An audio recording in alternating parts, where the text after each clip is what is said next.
Now, I had a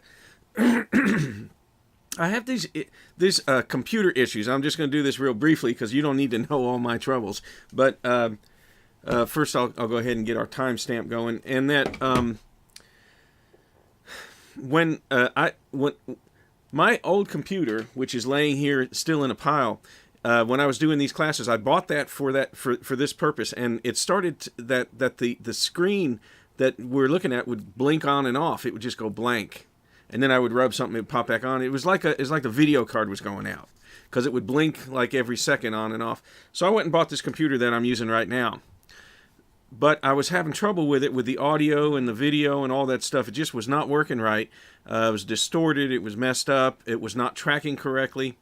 And it turns out that all these updates were occurring. And it wasn't until I realized, because it locked up one night, and it wasn't until I realized that it was downloading updates. You know what it's like. It bogs your system down. And that's what happened, and it just froze.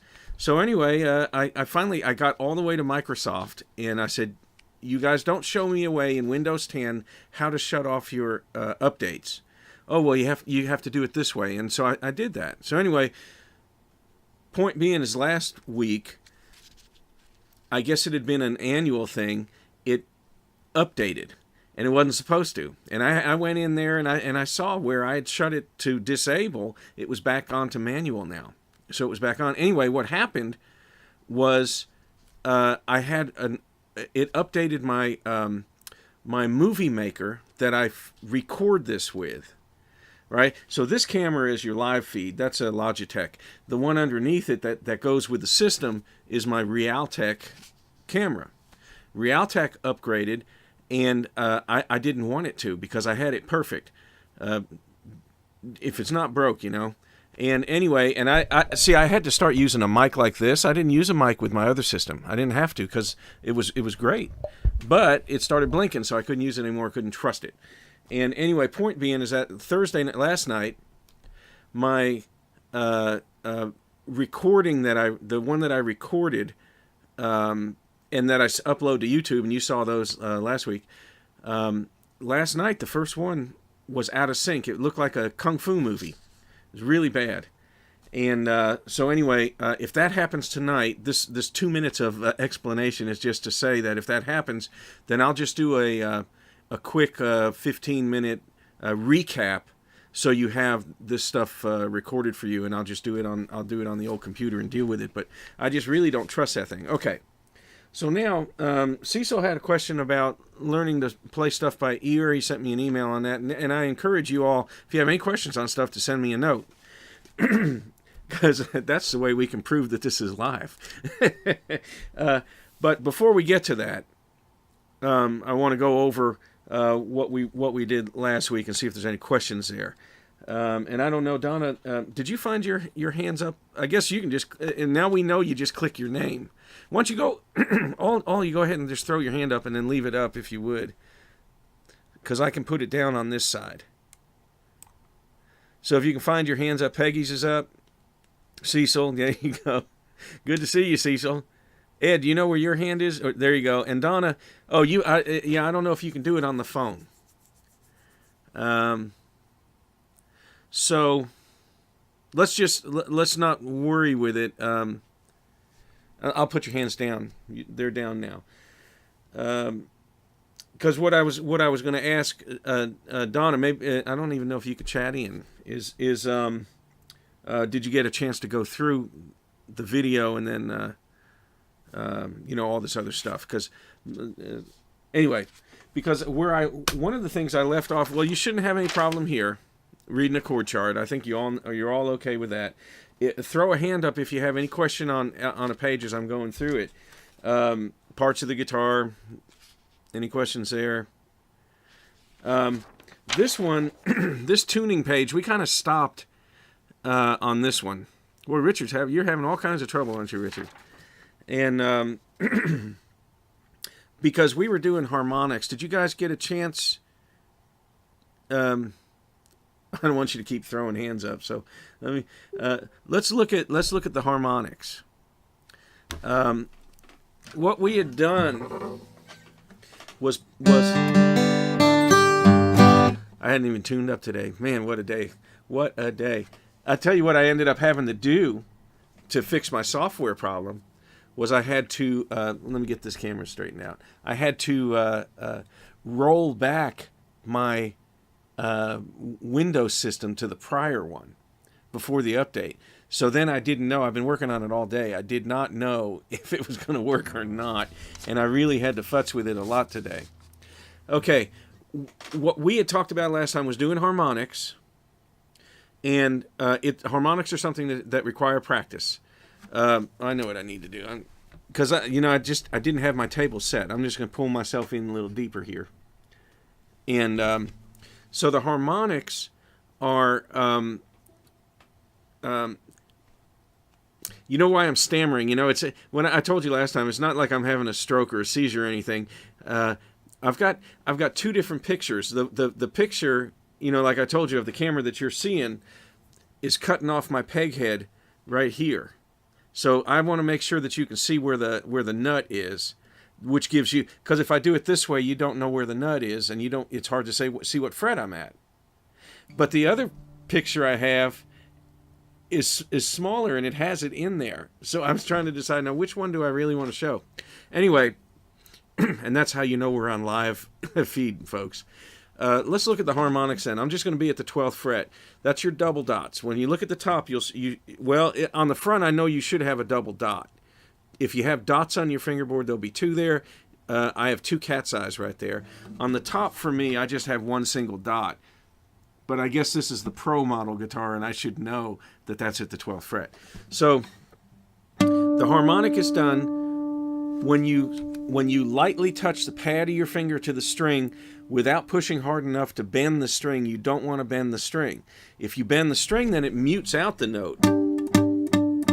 There's no real harmonic there. It's not. I have to be able to let the string vibrate. All right, so... and it has to be directly center over the metal of the 12th fret, because that's exactly calculating distance from the nut to the saddle. Okay, so at the 12th fret, it's supposed to be half. It doesn't look like it, but it's supposed to be half, right? And it's precise. You know, that's why if people put in these frets, if they cut these slots in the wrong place, your guitar plays out of tune. It has to be precise. So the fret is actually, you know, obviously what makes your tone accurate, right? And so let's try these chimes. Doesn't matter what string you hit. And I'll tell you, I think that the heavier string, the 6th string, is the easiest one. But you can try to go all the way across here.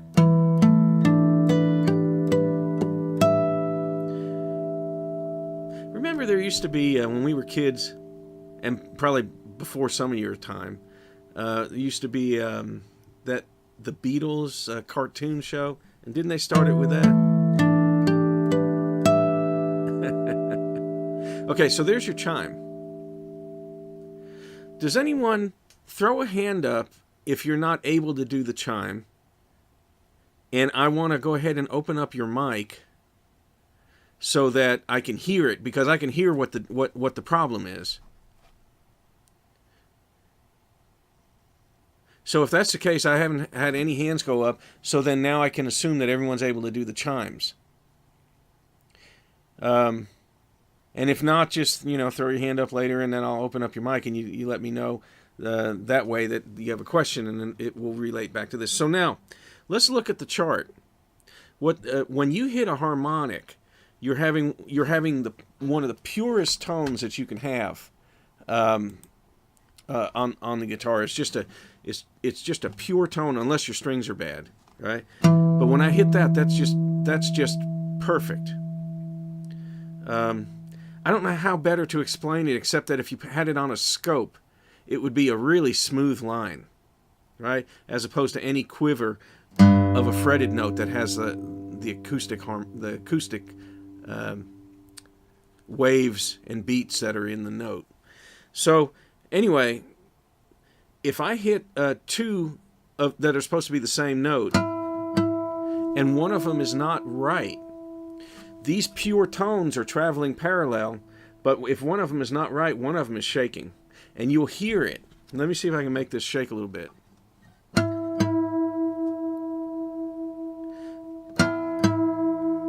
That should be coming through. It's going 1 1 1 1 1 1 1 1 1 like that. Okay. Now, in this case, I'm assuming, and what I did was I used the chart. I hit the 6th string 5th fret. It's supposed to be the exact same tone as the 5th string 7th fret. Okay? But it's not. Now, while it's ringing like that, because they'll continue to ring, I don't have to hold the fret down. I know that the 6th string is right, and I know that because I turned the 5th string. Right? All right, so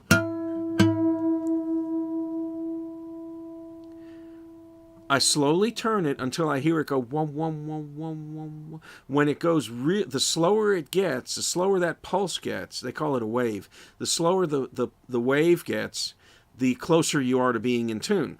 When it completely goes away, you're dead on perfect. Ever so slight. And you go all the way through the strings as I'm showing you here. Go to the next string, 5th, and then the 4th. 4th and then the 3rd. Hear that? 1 1 1 1 1 1. And you get used to if it's going to be sharp or flat. Okay? If you go past it and it starts speeding up, well, if it starts speeding up, if it slows down and then starts speeding up, then you know you went past it.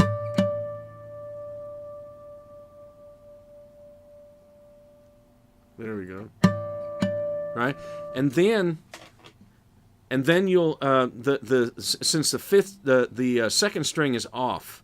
It remember, because you have to go you have to tune it back 1 fret. You go to the 7th fret on the 6th string. And that should be the same as the arrow is pointing to the open 2nd string. All right? And then you can go back to the 5th and 7th on the 2nd. All right? So you can go across. Anyway, here's what it would be. 5 and then 7, 5 and 7, 5 and 7, 7 and 0, and then 5 and 7. All right, so practice that. Or any questions on that? Any questions at all there? Okay, so now try this as a practice for harmonics. What I want you to do is hit the 6th string. Now, I'm only doing it this way. You wouldn't do this. You would do it like that. But I'm going to hit the 6th string 12 and then 7. Then I'm going to go to the next string 12 7, 12 7, 12 7 all the way across. So I'm going to go 12 and then 7. I'm using 2 different fingers. I like to lead with the middle finger. Ring finger would be fine up here. And then the index is the one that's going to hit the 7th fret. But you're going to go on each string 12 7, 12 7, 12 7 all the way across. When you hit the 1st string, you're going to go 12 7 and then you're going to go 5. So you'll have this.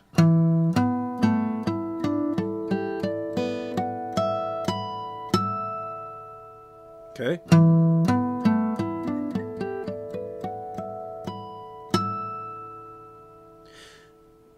Not as easy as I made it look. Okay, that's an E minor run. I use it for ending songs in E minor.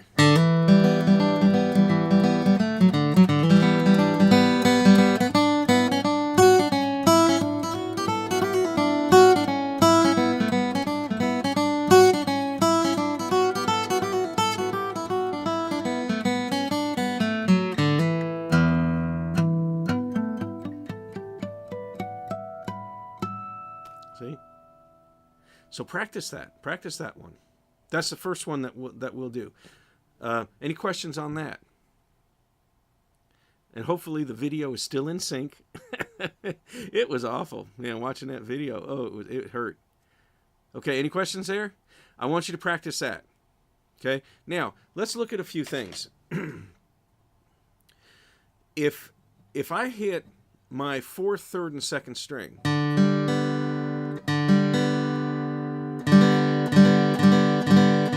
at all 3 at the same time, what chord could that be? You'll have to think of the chords that you know that have the 4th, 3rd, and 2nd string open. Chat it in, somebody. What chord could that be? Is that mic on? Hello.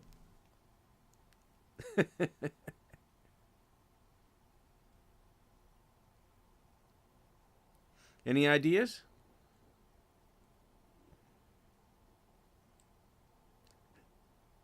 Good, Ed. Yeah. Okay. Ed, does anyone concur? He's saying it could be a G chord. And the reason that it could be, and I need someone to concur because I want to make sure that there's still people here. Go ahead and chat in. Okay. This is group participation, so I need you to help me out, guys. Come on. So if I hit the 4th, 3rd, and 2nd string, I always mix up whether to count from the top. Oh, I see. Good. That's a very good one, Peggy. That's really good. Yeah, your 1st string is always the skinny one. 6th string is always the heavy one. Okay? And, you know, when I'll say hit the 3rd string and someone does that, I always go with the other 3rd string. Okay. All right.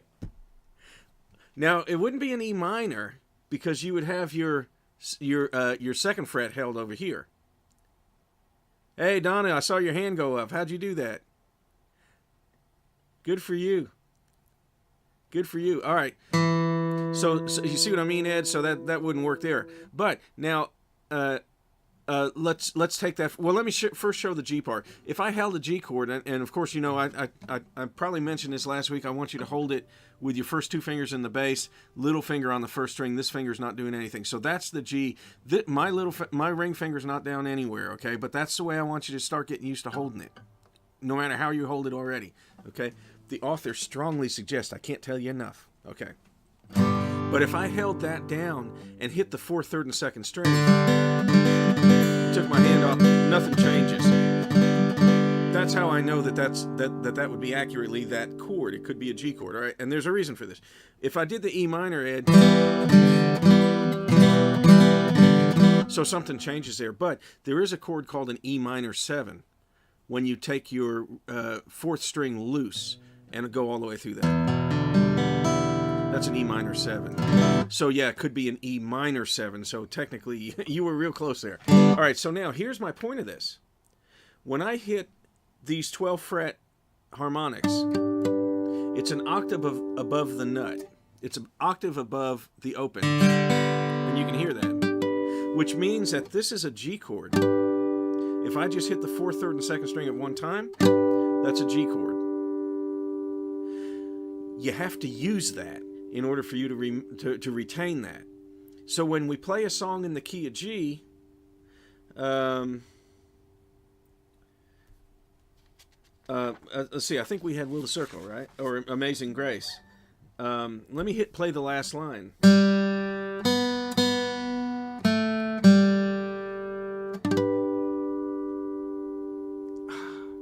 Hit a harmonic after the last note to Amazing Grace. It's in the key of G. If you wanted to strum a G chord to finish it, you could do that, or you could do your harmonic chime. Now, typically when I do a harmonic chime, I then grab it and shake those notes out of there because it looks impressive. All right, questions on that? Now, and just throw a hand up if there is. Here's your G. At the 7th fret is your D, for whatever reason, but you can hear it. And then at the 5th fret is an octave over the 12th. So that's now back to G. Okay. Now I'm at 19 minutes and 15 seconds. So if where I'm wrapping up this harmonic thing, so probably somewhere around 14 minutes, if you want to write down on the page 14 minutes harmonics. And then you can fine tune it when you look at the YouTube clip, you know. But having the timestamp can bring you right to about where we want to go, and I maybe should have looked at it first. So anyway, a recap. Here's your E minor run.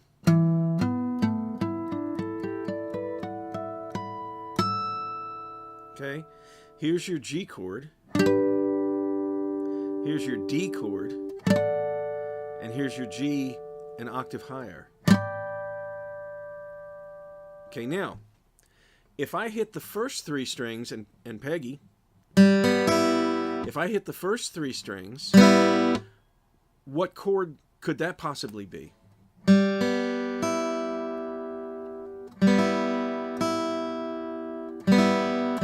No, first 3 strings, if they were open, picture all the chords that you might know that have, because you may know lots of chords. Yeah, open, yeah. You may know lots of chords. I don't know how many chords you know. Like if you knew an A minor chord, or if you knew a C chord, or does anyone know what that would be? And Peggy, all I was bringing was the attention of which 3 strings were the first 3 strings, because I don't know that you would know the answer to this. This brings us back to Ed's. He said an E minor before. The first 3 strings, if I held an E minor chord, which is 5th string 2, 4th string 2, and strum that through, that's an E minor. If I look at the first 3 strings, they're open, right? So if I do the 12th fret first 3 strings, that could also be an E minor chord. I'm not sure what this one is. Maybe B minor. That was just a guess. And then here's an E minor octave again. Okay, so E minor is the first 3 strings open. We don't have an E minor song to practice this with, but I showed you that run that I want you to work on. On the last one, you can hit the E minor chord. Okay? But really, just practice through your harmonics, because I really want you to be slick with those, because we'll do a lot of stuff with them.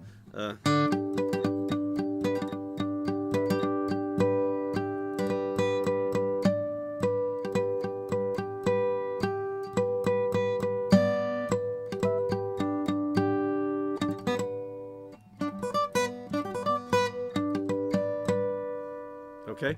There's a lot of stuff you can do with them. And they're not that hard, but you do have to get the touch. Okay, any questions on that at all? Questions, comments, answers? All right. Let me, I'll find out as we go along. I was going to say, let me find out what kind of chords you guys know.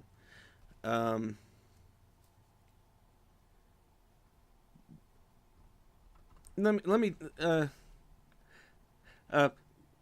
go ahead and all of you go ahead and get ready. Throw your hands up. And then Richard, I don't think you can, but I don't know. Oh, there you go, Richard. Good for you. And then Peggy and Ed and Cecil, go ahead and just throw your hands up here. All right, and then go ahead and leave it up. All right, so now I've taken them down. So how many of you, how many of you did know an E minor chord?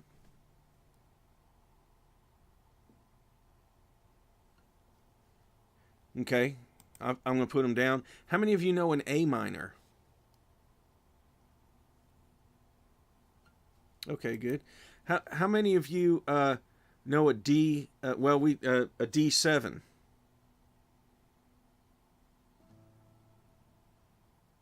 D7. Okay. E. Plain old E. Okay, good. E7. And we're getting click happy here, aren't we? Now, you all know an E minor because I just showed it to you. Did you know an E minor before?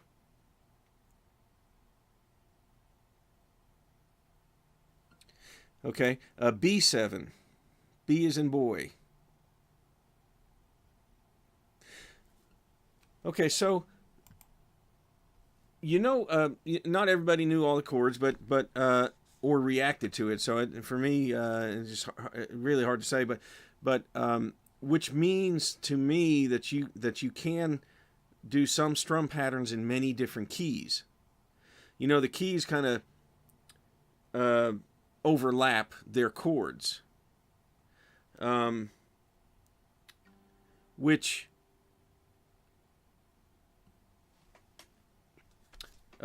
let's go through our stuff first before I go on to anything else, because I could talk about this stuff all night, and then we just don't have time, and then we're going to run out. So, but that gave me a real good idea of where a lot of your background. Okay, all right. I want to go through this picking exercise thing. Really, it is so important, and I want to make sure you can see the right hand. So this may be a little awkward for me, but because I'm actually crouched over, I may as well cross my legs here. But the right hand picking is like 98% of what you're going to sound like. If you don't get your right hand correct, you're going to sound choppy. You're going to sound thin. You're not going to have any depth. You're not going to have any timing. It really is bad. When I listen to people, I can hear their right hand out. In fact, I used to have students, like I would give them, let's say we're doing Cotton Eye Joe, right? And then we come in the next week. So here we are just a few days later. I don't expect that you'll be able to play it flawlessly because you just don't have enough time on it yet. But so the student would come in after a week. And what I always did was I would write down the next lesson based on the difficulties they had in the last one. So it wasn't going to be that much harder than the last one was, but it was going to have the technique. I put all my techniques in the songs, so it was going to have the technique that they needed most help on in the next one, and that's what I did in privates.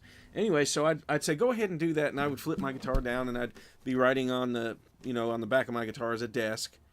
And I said, just run through that last one. Let me go ahead and write this down. Of course, what I was doing was listening to them because now the pressure is off, right?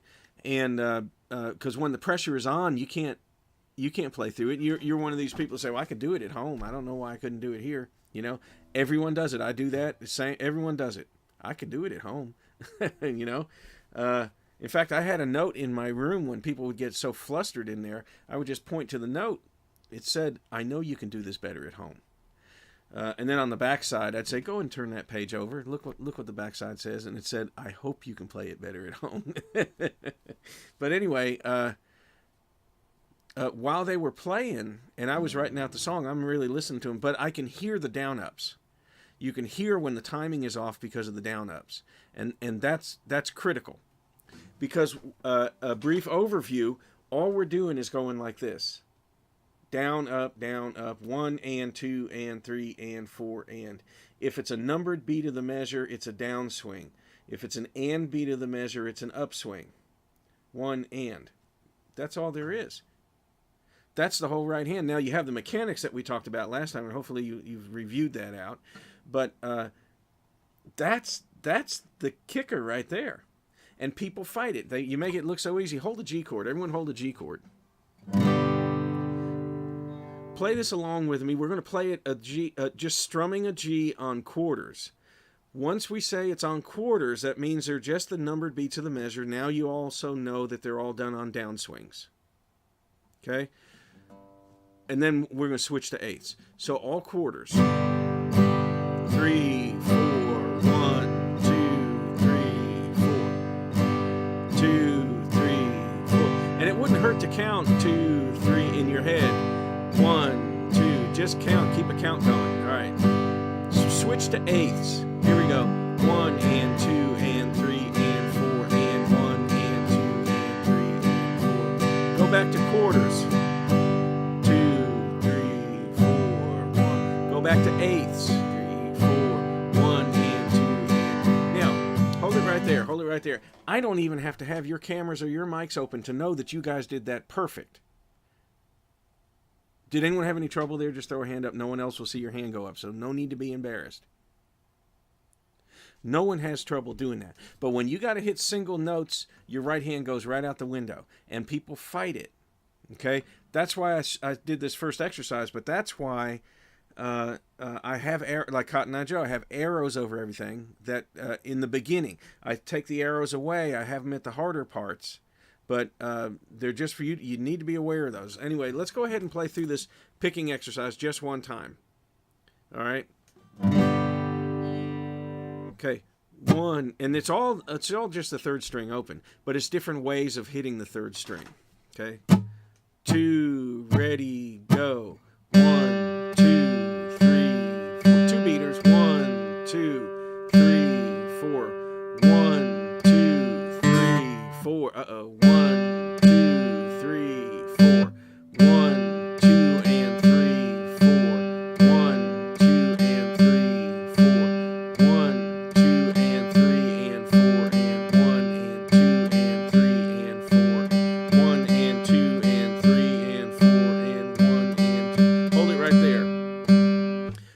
Now, let's start this back to the beginning. Was that too fast for anyone? Throw a hand up. It seems that it was not too fast for anyone. So let's go ahead and do this again. But if you get lost, just throw your hand up, okay? And then try to catch up. If you get lost, then I can say what measure we're approaching. Now, if you look at the very beginning of each line, between the numbers and the notes, you'll see a number there, and that's telling you the measure number. The second line is starting with measure 6. Okay, measure 11 on the next. All right, here we go. 2, ready, go. 2, 3, 4. 1, 2, 3, 4. 1, 2, 3, 4. 1, 2, 3, 4. 1, 2, and 3, 4. 1 and 2 and 3 and 4 and 1 and 2 and 3 and 4 and 1 and 2 and 3, 4 and 1 and 2 and 3 and 4 and 1 and 2 and 3 and 4 and 1 and 2 and 3 and 4 and 1 and 3 and 4 and 2 and 3 and 4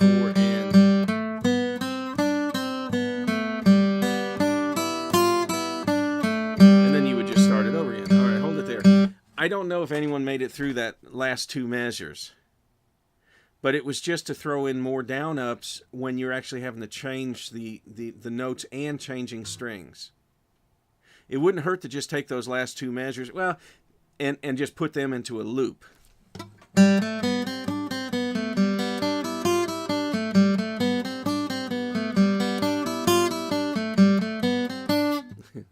Over and over. It wouldn't hurt to do that.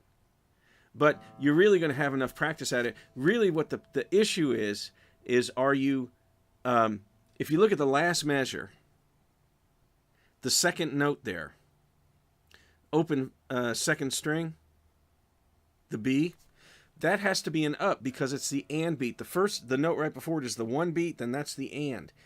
But a lot of people just go down, down. And I would guess that some of you are doing that right now. But that has to be an up. It has to just pivot back and forth, straight back and forth. Any questions on that? Okay. Let's try to play this Cotton Eye Joe. Did anyone get through it so you can play it at a slow speed? Throw a hand up. Good for you. Okay, let's try playing this one. Cotton Eye Joe. I want to go really slow because you haven't had enough time on it, and it's not expected to be able to play it that fast. All right. I'm talking about just that. Okay? You know, it's funny. I was playing with Doc Watson one time. We were backstage in Atlanta. And I let him play my old guitar, and he loved it. He said, "Oh, Merle loves this guitar." And he's playing it for a while. It is really noisy because there's a band opening up out there. Really noisy. And he's playing along, and he just stops. He goes, "You know, your third string's bad." And I said, "Bad? Is it dead, or is it like out of tune? What?" He said, "It's bad, man. It's bad." And he actually used an expletive. And I started listening for that. Like, my first string is bad right now. And that made me flash on that little comment. All right, let's go ahead. Because you can hear not just the note, but you also hear an odd aftertone. All right, here we go. We're just talking about this. And watch your down ups. Really, what I have people do is swing your hand really wide. If I swing my hand really wide and I know the note is coming up, I can't mess my down ups up. I can't screw them up. Okay? Because I would actually really have to jerk my hand around in order to hit the next note if I was out. So try to swing your hand as wide as you can for the speed that we're playing it at. All right? 1, 2, ready, go.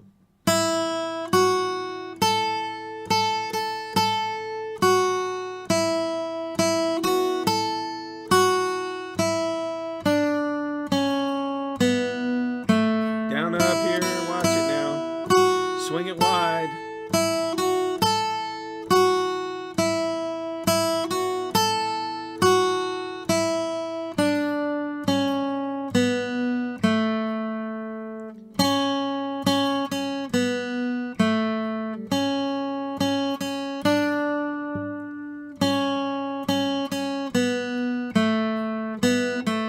That's a trouble spot right there. We talked about it.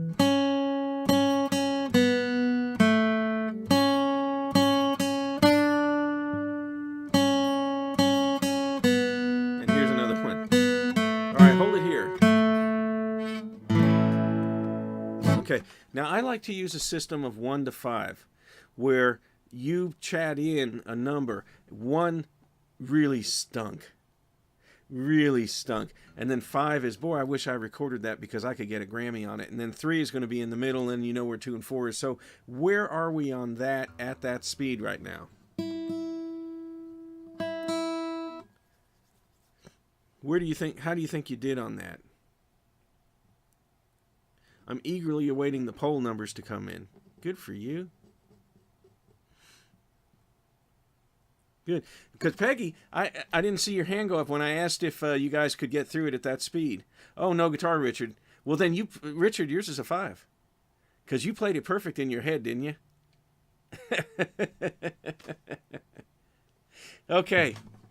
All right. Then, and then Cecil, did you get through that?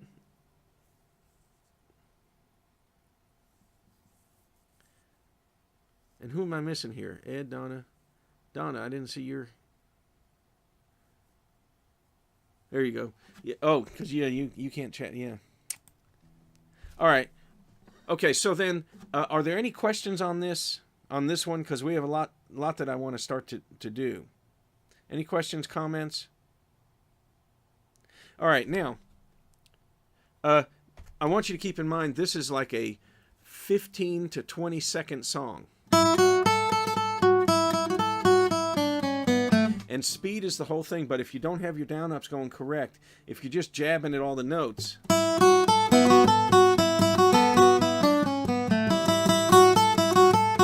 what I mean? If I just jab at them, I'll never get the speed up. Okay? It has to be this fluid.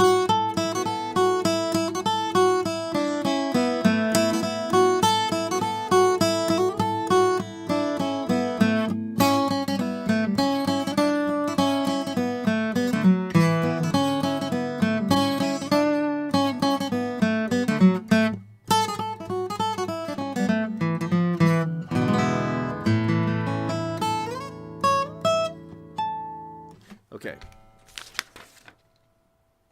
All right, let's look at this Amazing Grace. This one, you should all be able to flow right through. Okay? All right, there's no strums, there's nothing else in it. Let's go ahead and hit this one time. Probably at a good clip. Okay? 1, 2, 3. Now, I believe we talked about this last time. When I do a count off here, 1, 2, 3, 1, 2, 3, it's 3, 4 times. So I'm going to do it 1, 2, 3, 1, 2, 3, and that gives us our 2 measures of imaginary measures before the song starts. Now, the of the song here is a pickup note. The first note there is a pickup note. The song didn't really start until the next measure. That's in the imaginary measure before. It's the last beat before the song is actually going to start on the 1 beat. So if there's 3 beats in the measure, that note there would be played on the count of 3. 1, 2, 3. Okay? That's when that note will occur. On the 3 beat. Okay? 1, 2, 3, 1, 2, 3. Do it with me now. All right, hold it there, hold it there. All right, so let's go ahead and I want to make sure everyone knows. I want you to play along with me here. 1, 2, 3, 1, 2, 3. 2, 3. Count it. 1, 2, 3.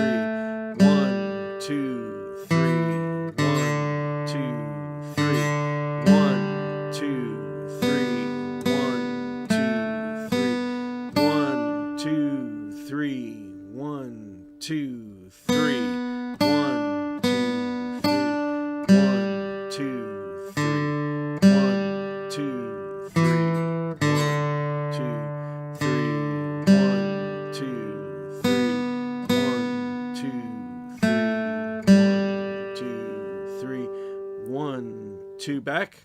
We'll start it over. Keep going.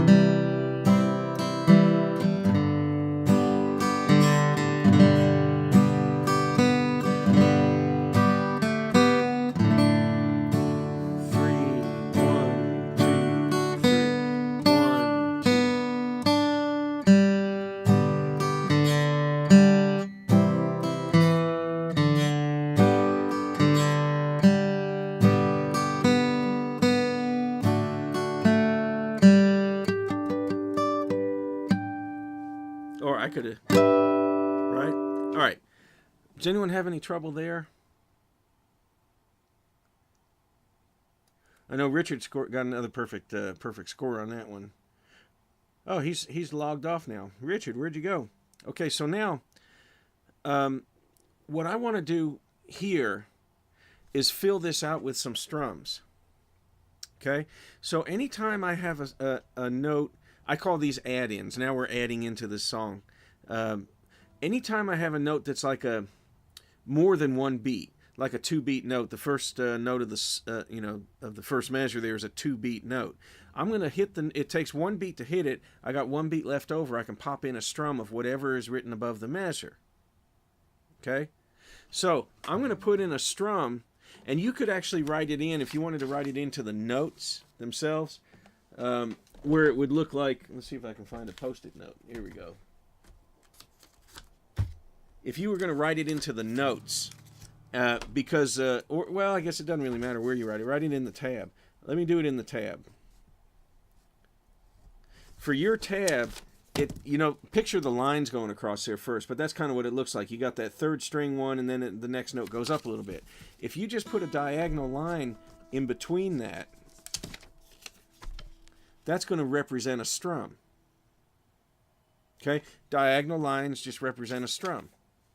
All right, so let's do this then.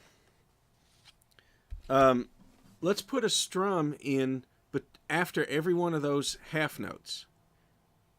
Okay? For whatever chord is written above the measure. Now, I want to change a couple of the chords.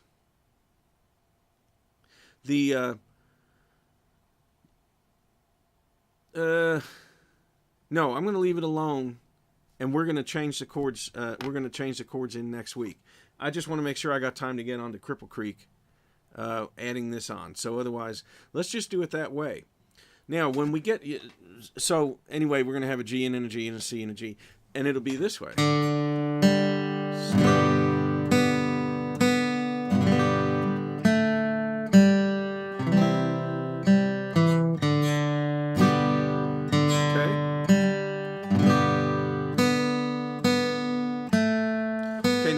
This D now. I'm going to hit the D note, 2nd string, 3rd fret, and then pop in 2 D strums after. Okay, and then I can hit 2 more because I've got another 2 beats that's ringing. So it can go actually 4 strums, right? I'm going to hit the D, 1, 2, 3, 4, 5 beats. Or I can hit the 4th string and then strum, which is typically what you do on a D chord. So it'd be, or the 5th string, doesn't really matter. 1, 2, 3, 4, 5. Okay? And then I continue on. Now remember, we're playing our G chord. First 2 fingers on the bass, little finger on the 1st string. All right. And then also on the last, well, let's go over that D again. Okay? You're at the end of the 2nd line. You're going to hit the 3rd fret 2nd string, write 2 strums after that, and then just write maybe in the space between the notes in the tab, write the number 4 and then a diagonal line. And that's going to tell you to hit the 4th string and then strum. That should be pretty clear that way. Okay, and then the last two measures, we have the same kind of thing. You're going to hit the third string open, then 2 strums. So write those in, and then hit write in a 6 and then a strum. While you're holding the G, you're going to hit the 6th string and then strum. Okay? All right, any questions on that? So all the way through, and I'm at 46 minutes right now. Will sound like this. Actually, just right before 46 minutes. I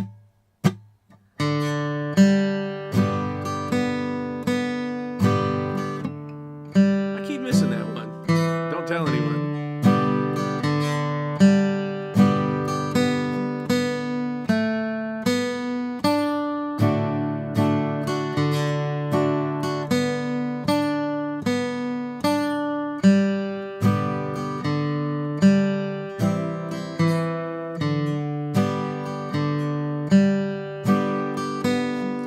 Tricky. 1, 2, 3, 6 string strum. And then you go on back.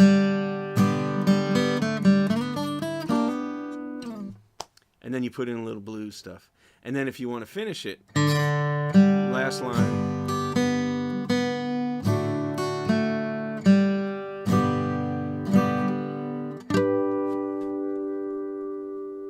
Okay? All right. Any questions there? All right, now Cecil asked, how do you start to learn to play by ear? Now, this Amazing Grace was all done, this is just a practice thing. And unless it comes up again, I probably won't even think about it because I've not discussed this with the other groups this way. When we looked at that Amazing Grace, we played it pretty much all out of the chords. If I held a G chord, there's one note that's different from the chord. Now I'm going to C. The next 2 notes are in the C chord, back to G, and it's in the chord. There I have to find a note. Then it's in the chord. This note is in the chord. C, in the chord. Now, that may not make any sense to you, and if it doesn't make sense, don't even expend the brain power to try to figure it out. It doesn't make sense. Don't need to know. But if you can see that those notes were really played out of the chord, then if I go to another key, like the key of C, then I should be able to find the melody in that chord somehow. Now I don't know because I haven't tried it today.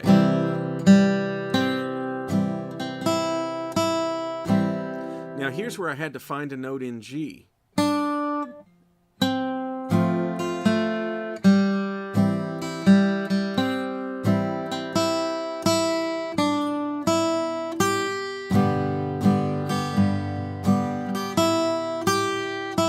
It's really...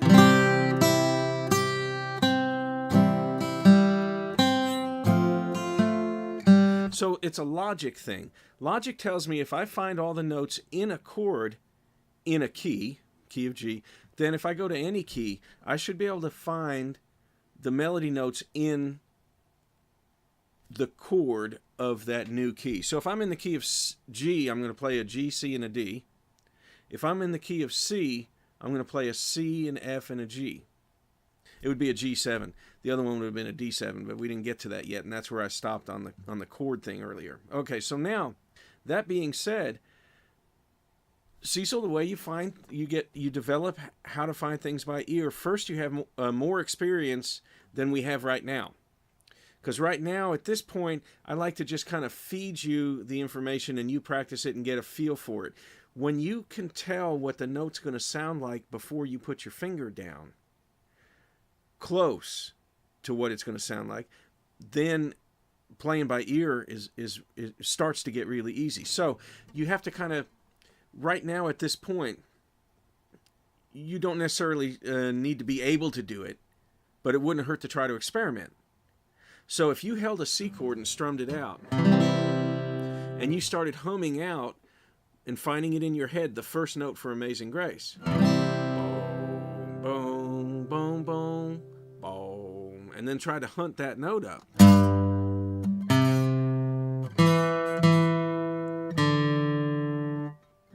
No, no.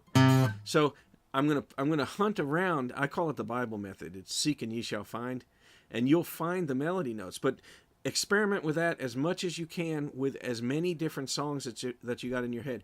If you can, if you think of the first song you think of as Streets of Laredo, you strum a G chord.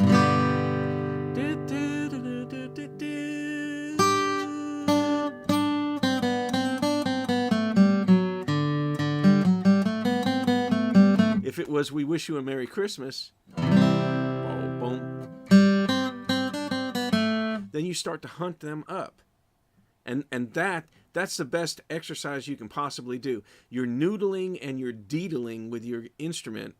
And if you get an idea of a song, write the title down, so you'll go back to it later and try it again. Okay, and the more you do it, the easier it gets. Okay, but it really helps to have a song in your head first before doing anything else. All right, I want to go on to this Cripple Creek. It's only a couple lines long. And let me go ahead and play through it first. We're at 51 minutes. It was 51:50. Remember that Van Halen album 51:50? You know what 51:50 is? It's a cop call for a crazy. We got a crazy over here. It's 51:50. So they called their album 51:50.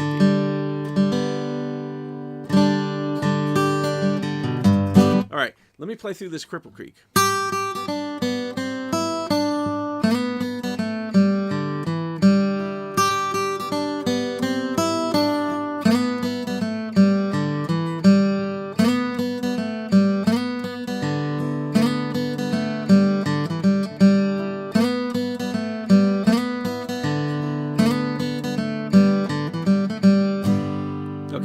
Now, starting off from the top, I've got a quarter note, then 2/8. Down, down, up. I know that's going to happen.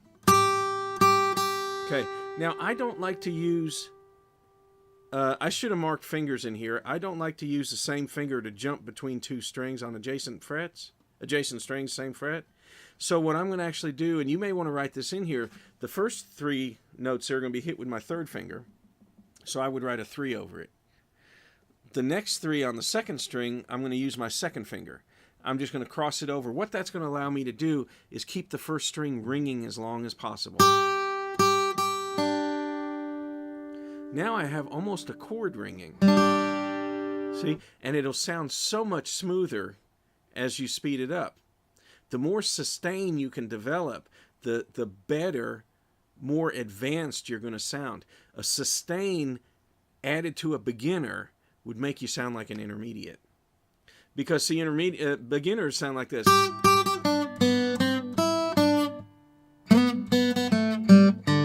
Right? All I'm doing is playing the notes with more sustain, and it sounds professional, right? So I'm going to use my second finger over the third. Open string. Now these are all down swings. The only 2 that are down up are those second and third note of the first measure. Down, up, down, down, down, down, down. Any question on those? All right, now I'm going to do a slide from a 2 to a 4 if you're a tab reader on the third string. I'm going to take my second finger. I've got a 2 written there, and it says slide. But the slide is that diagonal line leading from one number to another. You can tell that this is a slide from a lower pitch to a higher one because of the way the angle of the slide is. If it was from a 4 to a 2, then the diagonal line would have been the other way. Okay? So I'm going to go with my second finger. I'm going to slide it up to the 4th fret on the 3rd string. Hit it back here at the 2. 1 hit, slide it up. Don't release the pressure. Leave it down while I hit the open strings. Now I have more sustain. Okay, so my slide note is going to ring on top of my second string open, and they're actually unisons, both the same note. All right, so the third measure, slide.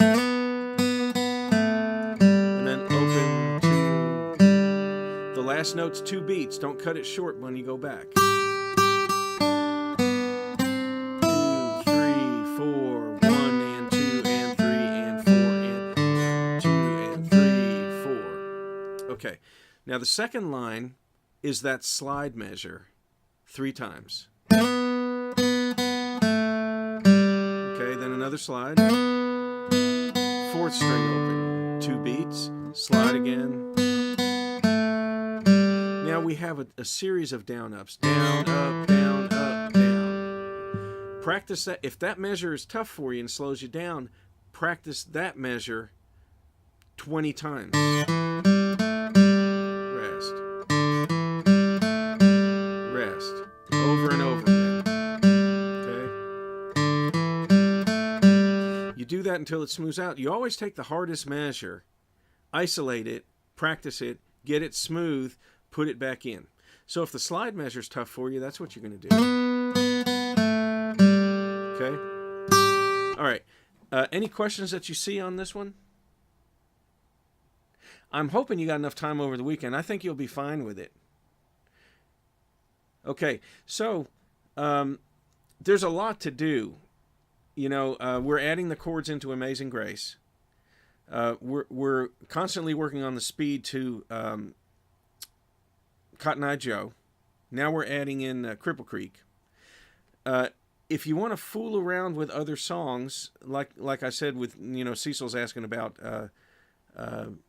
learning stuff by ear. That's just a process. So you're not supposed to be able to do it at this point. That's kind of what I want to say, and that way you don't feel bad if it's difficult. It's not expected. Okay? All right, let's hold this here. Any questions, comments? Guys, I appreciate you rearranging your schedule to get this in here, and I'll have to go to Nashville because of that. That's why we're doubling up this week. So I really appreciate you doing this. I look forward to seeing you guys on Tuesday, and because we will be here next Tuesday. It's the Tuesday after that we're going to actually miss, and then that'll give you a little catch-up time anyway. Okay? All right, gang. Let me click you out of here. Let's go party. Have a good weekend. Yep, everybody have a good weekend. We'll talk to you soon. Okay. See you next time. Bye.